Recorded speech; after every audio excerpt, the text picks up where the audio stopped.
If you look at just the overall sales tech landscape, given your extensive experience, like how has it evolved? Like where you talked a little bit about like the old reps, but I'm curious just to hear from you, like how has it evolved over time to where we are now?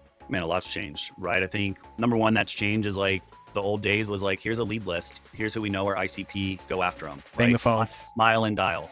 It's strategic now, right? Is like, there are so many tools out there and so many signals that you can get very specific. When I think about software solutions, I always see like at the end of the chain, there's like a person, and sometimes we all hope that a technology is going to solve, cultural, behavioral issues in an organization.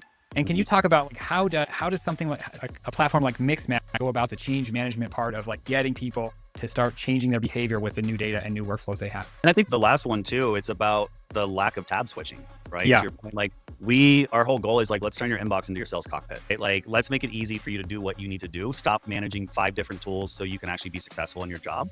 And that's our mission is to like create a very inbox centric.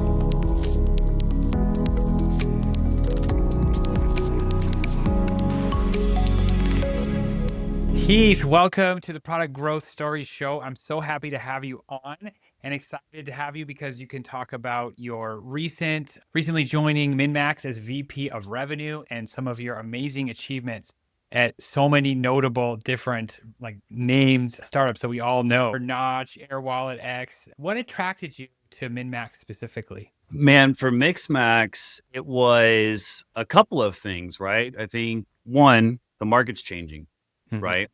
And I think especially like I'm personally passionate in the sales engagement space.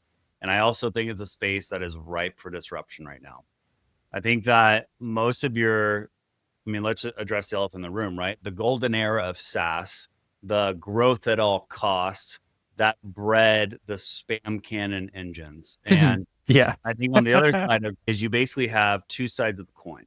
Most sales engagement platforms or tools, they're focusing on one, I'm going to help you prospect and talk to a bunch of people, and I'm going to help you book that first meeting. Or on the other side of the coin, where it's more deal management, revenue intelligence.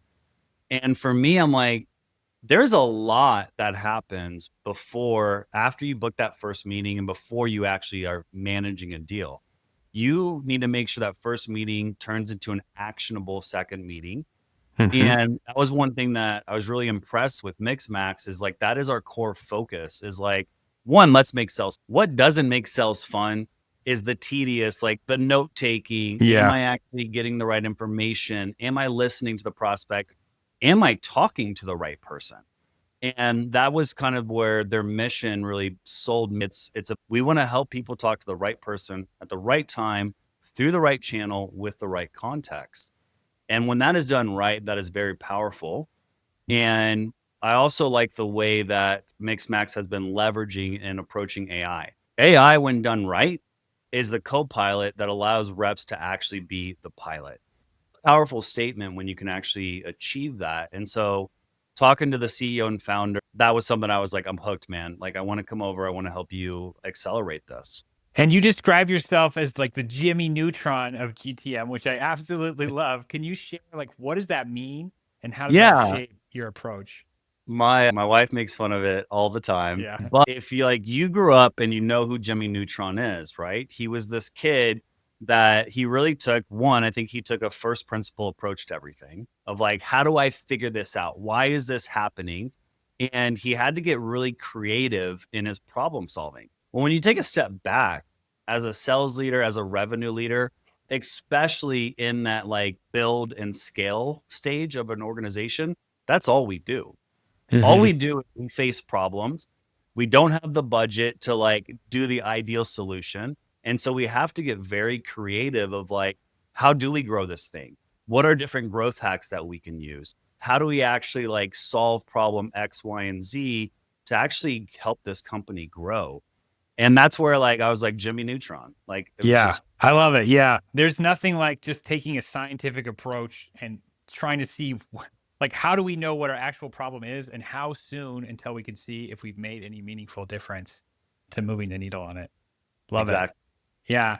Well, I see on the Mixmax website, there's a quote there about, increasing pipeline generation by, I think it's like 5.7x over year. And what are the key elements that drive that kind of growth? So I think number one, talking to the right person. I think where we do well and we accelerate is and think about sequences, right? Every Mm-hmm. rep knows sequences because that's what we live and breathe by.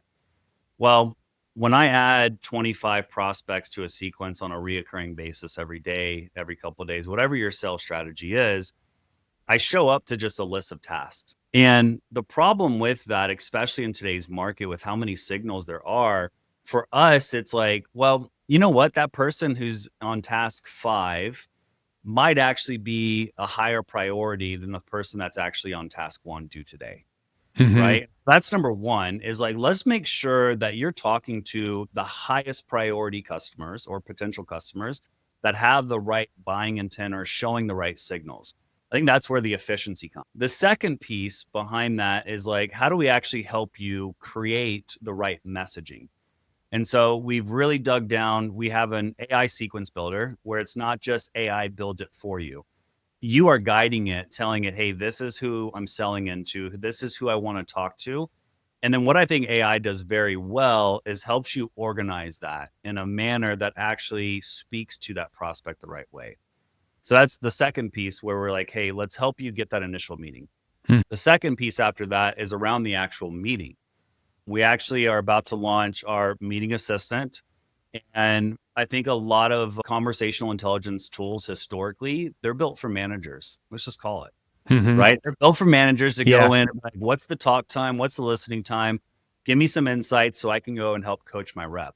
And for us, it's like, no, like let's augment the rep. Let's actually help empower them. And one of the most powerful tools in sales is active listening. And we don't do that in sales because we're too busy thinking about, am I asking the right questions? Am I taking the notes? Am I sending a good follow-up to get that next meeting? So for us, that's what we've optimized around is like, let AI take your notes. And then we're going to help organize that and help you make sure that like every conversation you have is impactful. Pipeline is an outcome. Yeah. We help control the things you can control. You said so many things in there. We could double click into like each one. The first one that hit me was just about how, maybe your due date sequence isn't related to how hot that potential lead is. And there's these like fundamentals that you keep finding new ways to apply them that, like the first is like work the list backwards, make sure it's the most recent folks. But this is much more advanced when you're saying you're able to take signals and say, look, even though you pre-assumed like we'd have to do this sequence, looks like we've got to change the order. And yeah, and that again, I guess, is getting to like now it's the right time for that person. They're showing intent. And so that's why it's due sooner. And I think the last one too, it's about the lack of tab switching, right? To Yeah. your point, like our whole goal is like, let's turn your inbox into your sales cockpit, right? Like, let's make it easy for you to do what you need to do. Stop managing 5 different tools so you can actually be successful in your job. And that's our mission is to like create a very inbox centric environment for reps. Yeah. Yeah. There are so many different things, especially when sometimes, you have to go digging for something specific Exactly. that to tie to what you're saying. And then that's a whole journey in and out of your workflow. It's a whole journey for now. Stay tuned. There's more to come. Great. Great. And can we shift gears a little bit and talk about like other elements of GTM? I think you mentioned it's science plus art and intuition. Can you maybe break down those elements? Yeah, I think the science it's the data. I think there's definitely a big shift happening of what the new revenue leader or sales leader looks like. Old sales leader was like, I'm great at sales. I'm great at talking to people. I can help coach other reps to do that well. And this is like, I got to give credit to Uber on this one is like Uber transitions every leader to like, you're an operator as well. You have to know the data in and out. And when you know the data, you can be much more strategic.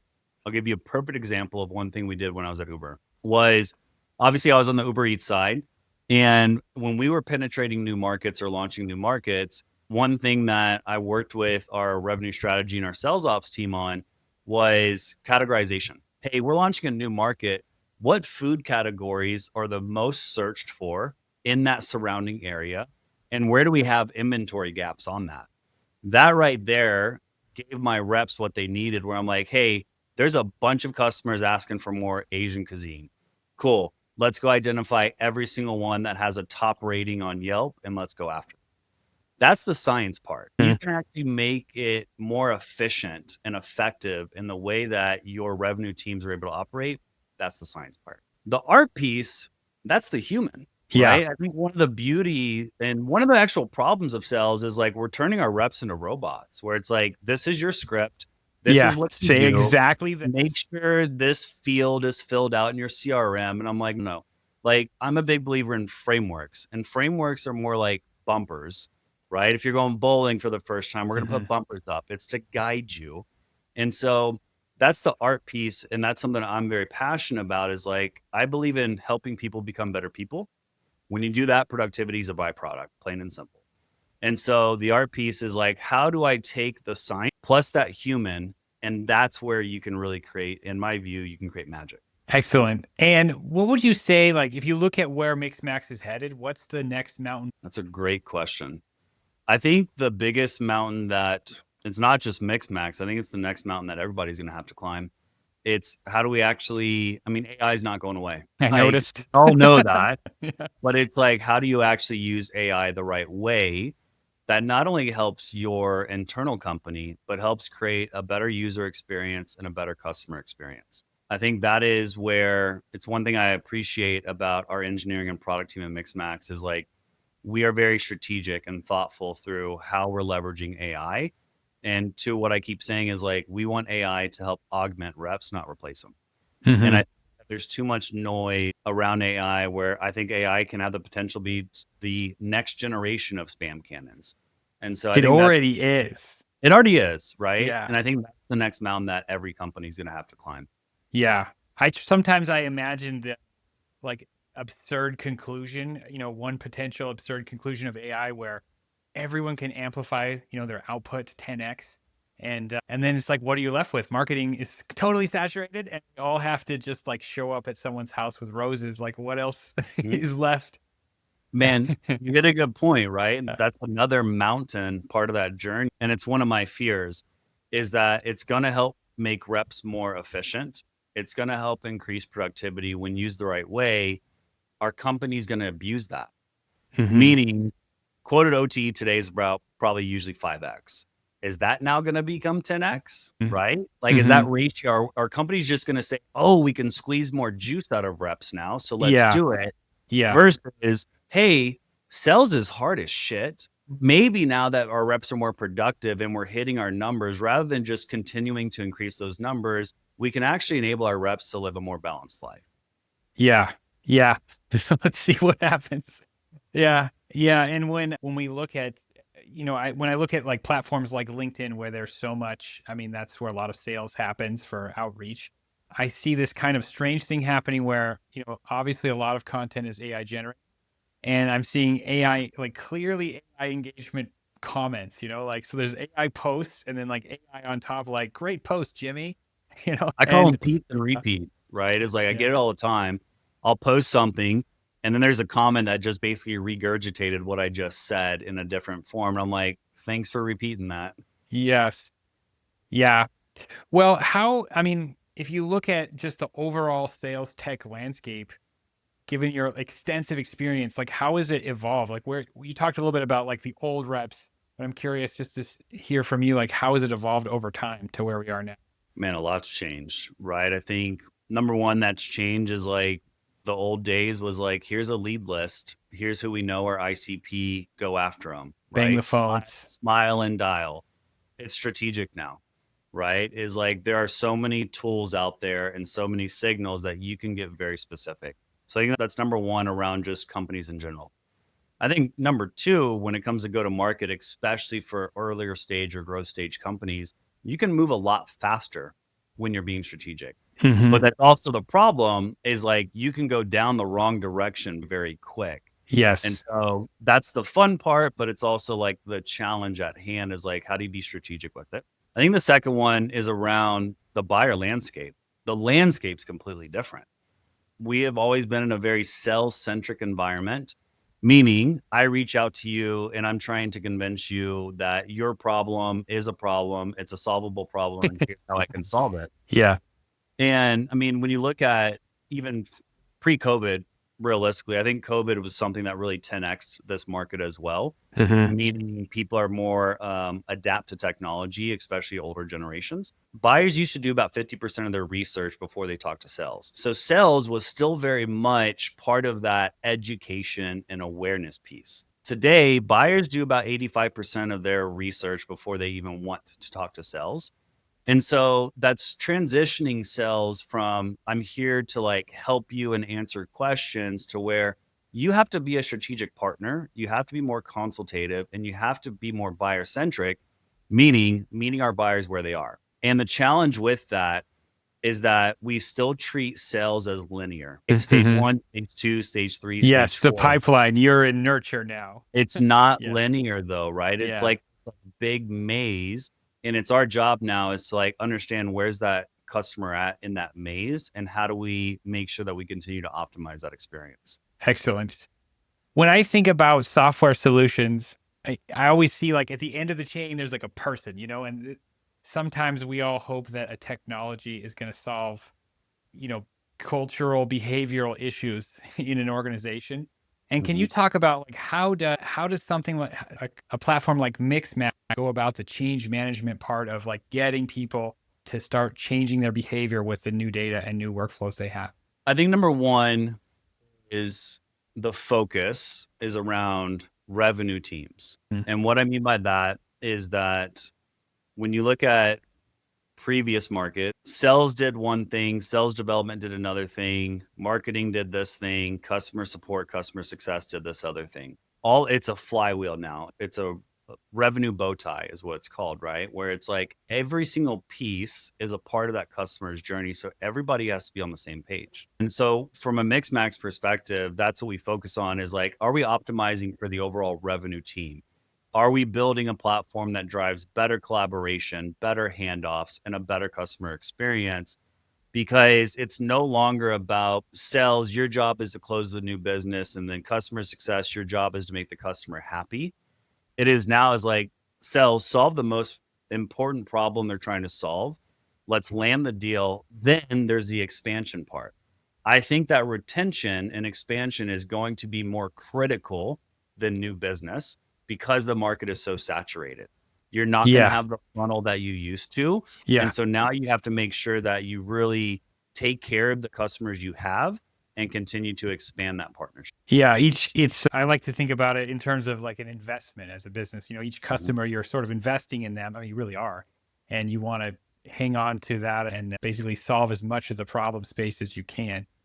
Well, Makes you're sense. investing in each other, Yeah, that's right? true. I think Yeah. the other thing is switch over costs. It's not as high as it used to be, Yeah. right? Technology has made it much easier for me to be like, you know what? You're not solving my problem anymore, so I'm going to go to somebody else. That we used to have that as like a little carrot to dangle above customers. So it is now, it's an investment in each other and it's about reciprocity. Exactly. Yeah. Well, when you look at, say, like a high performing revenue organization versus an average one, what are the factors that you could say really differentiate the two? Yeah, the first and most important one is understanding your customer. Like too many times average companies really don't understand their ICP. And when I'm talking about knowing your ICP, Yeah. it's not like, oh, we sell to SaaS companies that are 50 to 100 employees. It's like, hey, we sell to SaaS companies that are 50 to 100 employees. They use Salesforce and they typically have a sales team the size of at least 5, and they have a CSM team the size of at least 5 as well, right? Like really need to understand and dig deep. It's the first thing I tell every single person when they're like, I'm trying to figure this out. I'm like, well, who's your ICP? And if you can't convince me you know your ICP, I'm like, start there. The more you know your customer, the better you understand your customer, the better you can understand the problems that they're having, the better you can understand what keeps them up at night, the better your product team can build a better product. Like everything falls off of that. So that's number one. Number two is around actual like efficiency, right? Are you being efficient with the way that you're actually driving your go-to-market motions? I'll use an example as like, this is the typical thing that PLG companies do is they're like, oh, we did great being PLG, but we need to go close more enterprise accounts. And so let's be very sales led. And all of a sudden CAC goes through the roof. Your payback period's ridiculous. Your sales cycle grows.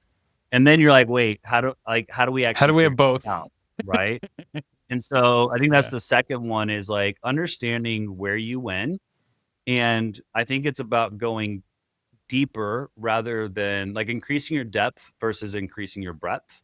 Too Mhm. often we're like, oh, let's increase our TAM. Mhm. And I think now it's about like, well, let's go, maybe we need to go deeper into the TAM that we already have.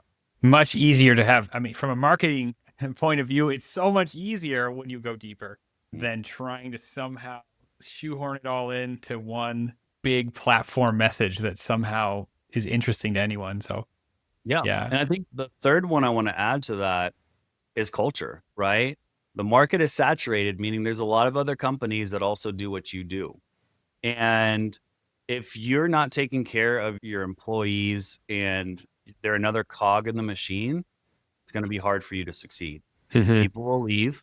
And I think that also comes down to allowing like C players to be around. Like you have to pay attention to the type of culture that you're building as well. And that's something that I've seen time and time again of what distinguishes good from great. Yeah. Those are my favorite memories from teams, are these these rare experiences where the team is incredible. They're doing more than you imagined that they could do.